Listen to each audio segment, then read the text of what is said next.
ಇನ್ನು ಬೆಂಗಳೂರಿನಲ್ಲಿ ಎಲ್ಲೆಂದರಲ್ಲಿ ಕಸ, ಎಲ್ಲೆಂದರಲ್ಲಿ ಗುಂಡಿ ಅತಿ ದೊಡ್ಡ ಸಮಸ್ಯೆ ಬೆಂಗಳೂರಿನಲ್ಲಿ.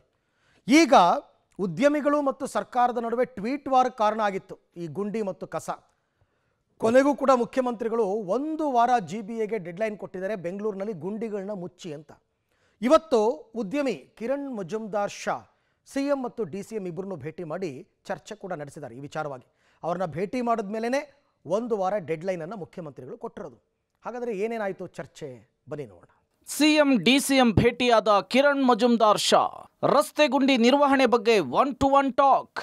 ಉತ್ತಮ ಚರ್ಚೆ ನಡೆದಿದೆ ಎಂದ DCM DKC. ರಾಜ್ಯದ ರಾಜಧಾನಿ ಬೆಂಗಳೂರು ರಸ್ತೆ ಗುಂಡಿ ವಿಚಾರದಲ್ಲಿ ಉದ್ಯಮಿಗಳು ಹಾಗೂ ಸರ್ಕಾರದ ನಡುವೆ ಟ್ವೀಟ್ ವಾರ್ ನಡೀತಾ ಇದೆ. ಇತ್ತ ರಸ್ತೆ ಗುಂಡಿ ನಿರ್ವಹಣೆಯ ವಿಚಾರದಲ್ಲಿ ಸರ್ಕಾರವನ್ನು ಟೀಕಿಸಿದ್ದ ಬಯೋಕಾನ್ ಮುಖ್ಯಸ್ಥೆ ಕಿರಣ್ ಮಜುಮ್ದಾರ್ ಶಾ DCM DK ಶಿವಕುಮಾರ್ ಭೇಟಿಯಾಗಿ ಮಾತುಕತೆ ನಡೆಸಿದ್ದಾರೆ. DKC ಅವರ ಸದಾಶಿವನಗರ ನಿವಾಸದಲ್ಲಿ 40 ನಿಮಿಷಗಳ ಕಾಲ ಚರ್ಚೆ ನಡೆಸಿದ್ದು, ಭೇಟಿಯ ಬಳಿಕ ಯಾವುದೇ ಪ್ರತಿಕ್ರಿಯೆ ಕೊಡದೆ ಮಜುಮ್ದಾರ್ ಶಾ ವಾಪಸ್ಸಾಗಿದ್ದಾರೆ. DCM DKC ಬೆಂಗಳೂರಿನ ಬೆಳವಣಿಗೆ, ನಾವೀನ್ಯತೆ ಮತ್ತು ಕರ್ನಾಟಕದ ಬೆಳವಣಿಗೆಯ ಕಥೆಯ ಮುಂದಿನ ಹಾದಿಯ ಕುರಿತು ನಾವು ಉತ್ತಮ ಚರ್ಚೆ ನಡೆಸಿದ್ದೇವೆ ಅಂತ ಹೇಳಿ ಸಾಮಾಜಿಕ ಜಾಲತಾಣ X ಮೂಲಕ ತಿಳಿಸಿದ್ದಾರೆ. ಬೆಂಗಳೂರಿನ ರಸ್ತೆ ಗುಂಡಿ ಸಮಸ್ಯೆ, ಟ್ರಾಫಿಕ್ ಸಮಸ್ಯೆ ಸರ್ಕಾರ ಗಮನ ಸೆಳೆಯುವಲ್ಲಿ ಕಿರಣ್ ಮಜುಮ್ದಾರ್ ಶಾ ಅವರ ಒಂದು ಟ್ವೀಟ್ ಏನಿತ್ತು, ಇದು ಸರ್ಕಾರವನ್ನೇ ವಿಲವಿಲ ಅನಿಸಿತ್ತು. IT-BT ಸಚಿವರು ಜೊತೆಗೆ DCM ಕೂಡ ಇದನ್ನು ಸಕಾರಾತ್ಮಕವಾಗಿ ಸ್ವೀಕಾರ ಮಾಡೋ ಬದಲು ಎಲ್ಲ ಒಂದು ಕಡೆ ಇದು ಟೀಕೆ ಮಾಡ್ತಾ ಇದ್ದಾರೆ, ಜೊತೆಗೆ ಇದು ದ್ರೋಹ ಅನ್ನೋ ಮಾತುಗಳನ್ನು ಕೂಡ ಹೇಳಿದರು. ಆದರೆ ಈಗ ಸಮಸ್ಯೆಗಳನ್ನು ಬಗೆಹರಿಸೋ ನಿಟ್ಟಿನಲ್ಲಿ ಕಿರಣ್ ಮಜುಮ್ದಾರ್ ಶಾ ಅವ್ರ ಜೊತೆ DK ಶಿವಕುಮಾರ್ ಅವರು ಮಾತುಕತೆಯನ್ನು ನಡೆಸಿದ್ದಾರೆ. ಸುಮಾರು 40 ನಿಮಿಷಗಳ ಮಾತುಕತೆ ಸಂದರ್ಭದಲ್ಲಿ, ಅಂದರೆ ದೀಪಾವಳಿ ಶುಭಾಶಯ ಮತ್ತು ಖಾಸಗಿ ಭೇಟಿಯಾಗಿದ್ದರೂ ಕೂಡ ಈ ಸಮಸ್ಯೆಯ ಬಗ್ಗೆ ನಿಮ್ಮ ಸಜೆಷನ್ ಏನಿದೆ ಅನ್ನೋದನ್ನು ಕೂಡ ಕೇಳಿದ್ದಾರೆ. ಹಾಗಾಗಿ ಸುದೀರ್ಘವಾಗಿ ಕಿರಣ್ ಮಜುಮ್ದಾರ್ ಶಾ ಅವರು DK ಶಿವಕುಮಾರ್ ಅವರ ಬಳಿ ಹಲವಾರು ಸಮಸ್ಯೆಗಳ ಬಗ್ಗೆ ಗಮನ ಸೆಳೆದಿದ್ದಾರೆ. ಇದನ್ನು DK ಶಿವಕುಮಾರ್ ಅವರು ಕೂಡ ಟ್ವೀಟ್ ಮಾಡಿದ್ದು, ಬೆಂಗಳೂರಿನ ಬೆಳವಣಿಗೆಯ ಬಗ್ಗೆ ನಾವು ಮಾತುಕತೆಯನ್ನು ನಡೆಸಿದ್ದೇವೆ, ಇದು ಸಂತೋಷದಾಯಕ ಮಾತುಕತೆ ಅಂತಲೂ ಕೂಡ ಸ್ಪಷ್ಟಪಡಿಸಿದ್ದಾರೆ.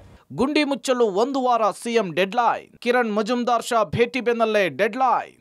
GBA ಮುಖ್ಯ ಆಯುಕ್ತರಿಗೆ CM ಟಾರ್ಗೆಟ್. ಬೆಳಗ್ಗೆ ಅಷ್ಟೇ CM DCM ಅವರನ್ನ ಭೇಟಿಯಾಗಿ ಉದ್ಯಮಿ ಕಿರಣ್ ಮಜುಮ್ದಾರ್ ಶಾ ಚರ್ಚೆ ನಡೆಸಿದ್ರು. ಇದರ ಬೆನ್ನಲ್ಲೇ ಬೆಂಗಳೂರಿನಲ್ಲಿ ಗುಂಡಿ ಮುಚ್ಚೋದಕ್ಕೆ CM ಸಿದ್ದರಾಮಯ್ಯನವರು ಡೆಡ್ಲೈನ್ ಕೊಟ್ಟಿದ್ದಾರೆ. 1 ವಾರದಲ್ಲಿ ಗುಂಡಿ ಮುಚ್ಚೋದಕ್ಕೆ GBA ಮುಖ್ಯ ಆಯುಕ್ತ ಮಹೇಶ್ವರ ರಾವ್ಗೆ CM ಟಾರ್ಗೆಟ್ ಕೊಟ್ಟಿದ್ದು, ಸಾಮಾಜಿಕ ಜಾಲತಾಣದಲ್ಲಿ ಸರ್ಕಾರಕ್ಕೆ ಕಿರಣ್ ಮಜುಮ್ದಾರ್ ಶಾ ಮುಜುಗರ ತಂದ ಹಿನ್ನೆಲೆಯಲ್ಲಿ CM ಖಡಕ್ ವಾರ್ನಿಂಗ್ ಕೊಟ್ಟಿದ್ದಾರೆ. ಗಾಂಧಿನಗರ ವಿಧಾನಸಭಾ ಕ್ಷೇತ್ರದಲ್ಲಿ ವೈಟ್ ಟಾಪಿಂಗ್ ಕಾಮಗಾರಿಗೆ ಗುದ್ದಲಿ ಪೂಜೆ ನೆರವೇರಿಸಿ CM ಮಾತನಾಡಿದ್ದಾರೆ. ವೈಟ್ ಟಾಪಿಂಗ್ ಮಾಡಿದ್ರೆ ಗುಂಡಿ ಬೀಳಲ್ಲ ಅಂಥೇಳಿ CM ಸಮರ್ಥನೆ ಮಾಡಿಕೊಂಡಿದ್ದಾರೆ. ಇನ್ನೊಂದು ವಾರದಲ್ಲಿ ಗುಂಡಿಗಳನ್ನು ಮುಚ್ಚಲೇಬೇಕು. ಬಟ್ ಎನಿವೇ, ಈಗ ವೈಟ್ ಟ್ಯಾಪಿಂಗ್ ಯಾಕೆ ಮಾಡ್ತಾ ಇದ್ದೀವಿ ಅಂತಂದ್ರೆ, ವೈಟ್ ಟ್ಯಾಪಿಂಗ್ ಮಾಡೋದ್ರಿಂದ ಗುಂಡಿ ಬೀಳೋದು ಕಡಿಮೆ ಆಗುತ್ತೆ.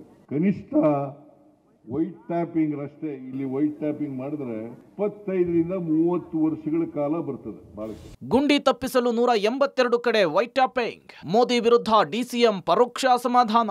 ಇನ್ನು DCM DK ಶಿವಕುಮಾರ್ ಕೂಡ ಬೆಂಗಳೂರಿನ ಗುಂಡಿ ಬಗ್ಗೆ ಪ್ರಸ್ತಾಪ ಮಾಡಿದ್ದಾರೆ. ರಸ್ತೆ ಗುಂಡಿಗಳನ್ನು ತಪ್ಪಿಸಲು 182 ಕಡೆ ವೈಟ್ ಟಾಪಿಂಗ್ ಕಾಮಗಾರಿ ನಡೆಯಲಿದೆ. ಬಿಜೆಪಿಯವರು ಟೀಕೆ ಮಾಡುವ ಬದಲು ರಸ್ತೆ ಗುಂಡಿ ಎಲ್ಲಿದೆ ಅಂತ ಹೇಳಬೇಕು. ರಸ್ತೆ ಗುಂಡಿ ಪರಿಹಾರಕ್ಕಾಗಿ ನಾನು CM ಇಬ್ಬರೂ ಕೂಡ ಪರಿಹಾರವನ್ನು ಹುಡುಕ್ತಿದ್ದೇವೆ. ಬೆಂಗಳೂರಿಗೆ ಮೋದಿ ಬಂದಾಗ ಅವರ ಬಳಿ ನೆರವನ್ನ ಕೇಳಿದ್ದೇನೆ, ಆದರೆ ಇನ್ನೂ ಕೂಡ ಮೋದಿ ನೆರವು ಕೊಟ್ಟಿಲ್ಲ ಅಂತ ಹೇಳಿ DKC ಅಸಮಾಧಾನ ವ್ಯಕ್ತಪಡಿಸಿದ್ದಾರೆ. ನಾನು ಬಿಜೆಪಿ ಫ್ರೆಂಡ್ಸ್ಗೆ ಟೀಕೆ ಮಾಡೋರು ನಾನು ಕೇಳ್ತೀನಿ, ಎಲ್ಲಿ ಗುಂಡಿ ಬಿದ್ದಿದೆ ನೀವೇ ಫೋಟೋ ತಗೊಂಡು ವಾಟ್ಸಪ್ ಮಾಡಿ ಕಳಿಸಿ, ನಮ್ಮ ಅಧಿಕಾರಿಗಳನ್ನ ಕಳಿಸಿ ಅದನ್ನು ಮುಚ್ತೀವಿ ಅಂತ ಯಾವ ಸರ್ಕಾರ ಹೇಳಿದ್ದೀರಿ? DK ಶಿವಕುಮಾರ್ ಈ ತೀರ್ಮಾನವನ್ನ ಸಿದ್ದರಾಮಯ್ಯ ನೇತೃತ್ವದ ಸರ್ಕಾರದಲ್ಲಿ ತೆಗೆದುಕೊಂಡಿದ್ದಾನೆ. ಸುಮಾರು 10,000ಕ್ಕೂ ಹೆಚ್ಚು ಗುಂಡಿಗಳನ್ನು ನಾವು ಮುಚ್ಚಿದ್ದೇವೆ. ನಾನು ಮೋದಿ ಸಾಹೇಬ್ರಿಗೆ ಹೇಳಿದೆ, ಮೊನ್ನೆ ಮೆಟ್ರೋಗೆ ಬಂದಾಗ, 6ನೇ ನಮ್ಮ ಯೆಲ್ಲೋ ಲೈನ್ ಮೆಟ್ರೋ ಬಂದಾಗ, ನೀವು ನಮಗೆ ಸಹಾಯ ಮಾಡಿ ಅಂತ ಕೇಳಿದೆ. ಇನ್ನ ಏನು ಉತ್ತರ ಬಂದಿಲ್ಲ. DKC ತೇಜಸ್ವಿ ಸೂರ್ಯ ಮಧ್ಯೆ ಟನಲ್ ವಾರ್. ಯಾರೋ ಒಬ್ಬ MP ಬರೀ ಖಾಲಿ ಡಬ್ಬ. ತೇಜಸ್ವಿ ಸೂರ್ಯಗೆ ಮತ್ತೆ ಅಮಾವಾಸ್ಯೆ ಎಂದ CM. DCM DKC ಸಂಸದ ತೇಜಸ್ವಿ ಸೂರ್ಯ ಮಧ್ಯೆ ಟನಲ್ ವಾರ್ ನಡೀತಾ ಇದೆ. ಟನಲ್ ಬೇಕಾ ಅಂತ ಪ್ರಶ್ನಿಸಿದ ತೇಜಸ್ವಿ ಸೂರ್ಯಗೆ DKC ಮಾತಿನಲ್ಲಿಯೇ ತಿವಿದಿದ್ದಾರೆ.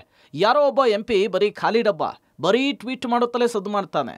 ಕೇಂದ್ರದ ದುಡ್ಡು ತನ್ನಿ ಅಂದ್ರೆ ದುಡ್ಡು ತರದೆ ಟ್ವೀಟ್ ಮಾಡ್ತಾನೆ ಅಂತ ಹೇಳಿ ಸಂಸದ ತೇಜಸ್ವಿ ಸೂರ್ಯ ಹೆಸರು ಹೇಳದೆ DK ಶಿವಕುಮಾರ್ ಮಾತಿನಲ್ಲಿಯೇ ತಿರುಗೇಟು ಕೊಟ್ಟರು. ಇನ್ನು CM ಕೂಡ ತೇಜಸ್ವಿ ಸೂರ್ಯ ವಿರುದ್ಧ ವಾಗ್ದಾಳಿ ನಡೆಸಿದ್ದಾರೆ. ಸಂಸದರು ಕರ್ನಾಟಕಕ್ಕೆ ಬರಬೇಕಾದ ದುಡ್ಡನ್ನ ಕೇಳಲ್ಲ. ಅಮಾವಾಸ್ಯೆ ತೇಜಸ್ವಿ ಸೂರ್ಯ ಕೇಂದ್ರದ ಬಳಿ ಹಣ ಕೇಳಲಿಲ್ಲ. ಕುಮಾರಸ್ವಾಮಿ, ಶೋಭಾ ಯಾರೂ ಹಣ ತರಲಿಲ್ಲ ಅಂಥೇಳಿ ಎಲ್ಲ MP ಗಳನ್ನ ಸೋಲಿಸಿ ಅಂತ CM ಕರೆ ಕೊಟ್ಟರು. ಸೊ ಅದಕ್ಕೆ ನಾನು ತಮ್ಗೆ ಹೇಳಿದಷ್ಟೇ, ಈಗ ತಾನೇ ಒಬ್ಬ MP ಬಂದಿರಂತ ಅವ್ರಿಗೂ ಅದೇ ಹೇಳಿದೆ, ನಿಮ್ಗೆ ಇಷ್ಟೆಲ್ಲ ಬೆಂಗಳೂರಿಗೆ ಹಣ ಸಹಾಯ ಮಾಡ್ತಾ ಇದೀವಿ ನಾವು ಕೇಂದ್ರ ಸರ್ಕಾರಕ್ಕೆ, ಹೇಳ್ರಿ ಹೋಗಿ ನೀವು ಅನ್ನೋ ವಿಚಾರವನ್ನು ಕೂಡ ನಾನು ಹೇಳಿದ್ದೇನೆ. ನರೇಂದ್ರ ಮೋದಿ ಮೋದಿ ಮೋದಿ ಅಂತ ಓಟ್ ಹಾಕ್ಬಿಡ್ತೀರಲ್ಲ ಪಾರ್ಲಿಮೆಂಟ್ನಲ್ಲಿ, ಒಂದು ದಿನ ಮಾತಾಡಲಿಲ್ಲ. ಅವ್ರು ಯಾರೋ ಒಬ್ಬ ಸೂರ್ಯ, ಅಮಾವಾಸ್ಯೆ ಅಂತ ಕರಿತೀನಿ ನಾನು ಅವನಿಗೆ, ಸೂರ್ಯ. ಇಲ್ಲಿ ಮಂತ್ರಿ ಇದ್ದಾರೆ ಈ ಅಮ್ಮ, ಯಾರವರು, ಶೋಭಾ ಕರಂದ್ಲಾಜೆ, ಒಂದು ದಿನ ಬಾಯಿ ಬಿಡ್ಲಿಲ್ಲ. ಕುಮಾರಸ್ವಾಮಿ ಮಂತ್ರಿ ಒಂದು ದಿನ ಬಾಯಿ ಬಿಡ್ಲಿಲ್ಲ. ಕರ್ನಾಟಕಕ್ಕೆ ಕೊಡಬೇಕಾಗಿರೋ ದುಡ್ಡು ಕೊಡ್ರಿ ಅಂತ ಹೇಳಿಲ್ಲ. ಇವ್ರಿಗೆ ಏನ್ ಮಾಡ್ಬೇಕು ಹೇಳಿ? ಮತ್ತೆ ಅವರು ಸೋಲ್ಸ್ತಕ್ಕಂಥ ಕೆಲಸ ಮಾಡ್ರಪ್ಪ, ನಿಮ್ ದಮಯ ಅಂತೀನಿ. ಕರ್ನಾಟಕ ಅನ್ಯಾಯ ಮಾಡ್ತಾ ಇದ್ದಾರೆ. ರಾಜ್ಯದ ಮೈತ್ರಿಕೂಟದ ಸಂಸದರುಗಳು ರಾಜ್ಯದ ಅಭಿವೃದ್ಧಿಯ ವಿಚಾರದಲ್ಲಿ ಕೇಂದ್ರದ ಬಳಿ ಹಣ ಕೇಳಲಿಕ್ಕೆ ಸಿದ್ಧರಿಲ್ಲ ಅನ್ನುವ ಆರೋಪದ ಜೊತೆಗೆ ಮತ್ತೊಂದು ಕಡೆ ನಾವು ಮಾಡುವಂತ ಕೆಲಸಗಳಿಗೂ ಕೂಡ ಟೀಕೆ ಮಾಡ್ತಾರೆ. ಹಾಗಾಗಿ ಈ ಸಂಸದರುಗಳನ್ನ ಮುಂದಿನ ಚುನಾವಣೆಯಲ್ಲಿ ಸೋಲಿಸಿ ನಮಗೆ ಅಭಿವೃದ್ಧಿಗೆ ಬೆಂಬಲಿಸಿ ಅನ್ನೋದು ಸಿಎಂ ಹಾಗೂ ಡಿಸಿಎಂ ಇಬ್ಬರ ಮಾತು. ಇನ್ನು ಕೇಂದ್ರದಿಂದ ಅನುದಾನ ತನ್ನಿ ಎಂಬ ಸಿಎಂ ಹೇಳಿಕೆಗೆ ಬಿಜೆಪಿ ನಾಯಕರು ಕೆಂಡ ಕಾರಿದ್ದಾರೆ. ಚುನಾಯಿತ ಪ್ರತಿನಿಧಿ ಬಗ್ಗೆ ಅವಹೇಳನಕಾರಿ ಮಾತು ಗೌರವ ತರೋದಿಲ್ಲ. ಕೇಂದ್ರ ಎಂದಿಗೂ ಕೂಡ ರಾಜ್ಯಕ್ಕೆ ಅನ್ಯಾಯ ಮಾಡಿಲ್ಲ. ಕರ್ನಾಟಕ ಸರ್ಕಾರ ರಾಹುಲ್ ಗಾಂಧಿಗೆ ಎಟಿಎಂ ಆಗಿದೆ. ಇದೇ ಕಾಂಗ್ರೆಸ್ ಸಾಧನೆ ಅಂಥೇಳಿ ವಿಜಯೇಂದ್ರ ಕಿಡಿಕಾರಿದ್ದಾರೆ.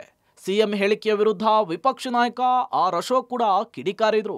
ಕೇಂದ್ರ ಸರ್ಕಾರದಿಂದ ರಾಜ್ಯಕ್ಕೆ ನ್ಯಾಯ ಕೊಟ್ಟಿದ್ದಾರೆ ವಿನ ಅನ್ಯಾಯಗಳು ಯಾವತ್ತೂ ಕೂಡ ಆಗಿಲ್ಲ. ಆದರೆ ನೀವು ಕಾಂಗ್ರೆಸ್ ಸರ್ಕಾರ ರಾಜ್ಯದಲ್ಲಿ ಅಧಿಕಾರಕ್ಕೆ ಬಂದಾಗಿನಿಂದ ಕಳೆದ 2.5 ವರ್ಷದಲ್ಲಿ ಯಾವ ಹೊಸ ಅಭಿವೃದ್ಧಿ ಯೋಜನೆಗಳನ್ನು ಅನುಷ್ಠಾನ ಮಾಡಿದ್ದೀರಿ? ಇದುವರೆಗೂ 10 ವರ್ಷದಲ್ಲಿ ರೈಲ್ವೆಗೆ ಎಷ್ಟು ದುಡ್ಡು ಬಂದಿದೆ ಒಂದು ಶ್ವೇತಪತ್ರ ಬಿಡುಗಡೆ ಮಾಡಿ. ರಸ್ತೆಗಳಿಗೆ ಎಷ್ಟು ದುಡ್ಡು ಕೇಂದ್ರ ಸರ್ಕಾರ ಕೊಟ್ಟಿದೆ ಬಿಡುಗಡೆ ಮಾಡಿ. ಕುಡಿಯೋ ನೀರಿಗೆ ಇದುವರೆಗೂ ರಾಜ್ಯ ಸರ್ಕಾರ ಎಷ್ಟು ಬಿಡುಗಡೆ ಮಾಡಿದೆ ಹೇಳಿ. ಬಿಜೆಪಿ ನಾಯಕರು ಕೇಂದ್ರದಿಂದ ಅನುದಾನ ತರಲಿ ಅನ್ನುವಂತಹ ಸಿಎಂ ಸಿದ್ದರಾಮಯ್ಯ ಮಾತಿಗೆ ರಾಜ್ಯ ಬಿಜೆಪಿ ನಾಯಕರು ಆಕ್ರೋಶವನ್ನ ಹೊರಹಾಕಿದ್ದಾರೆ.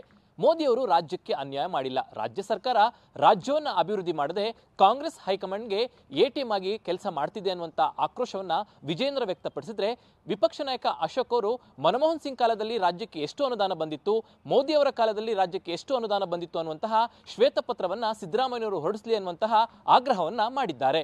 ಉದ್ಯಮಿಗಳಾಗ್ಲಿ, ಸಾರ್ವಜನಿಕರಾಗ್ಲಿ, ಸರ್ಕಾರವೇ ಆಗಲಿ ಬೆಂಗಳೂರು ಅಭಿವೃದ್ಧಿ ಆಗಬೇಕು ಅಂತ ಕನಸು ಕಾಣುವುದು, ರಸ್ತೆ ಗುಂಡಿ ಕಸ ನಿರ್ವಹಣೆ ನಿಯಂತ್ರಣಕ್ಕೆ ಬಂದ್ರಷ್ಟೇ ಅಭಿವೃದ್ಧಿ ಸಾಧ್ಯ. ಒಟ್ನಲ್ಲಿ ಗುಂಡಿ ಮುಚ್ಚಲು ಸಿಎಂ ಕೊಟ್ಟಿರುವ ಡೆಡ್ಲೈನ್ ಎಷ್ಟರ ಮಟ್ಟಿಗೆ ಜಾರಿಗೆ ಬರುತ್ತೆ ಅನ್ನೋದನ್ನ ಕಾದ್ ನೋಡಬೇಕಿದೆ. Political bureau, public TV, Bengaluru.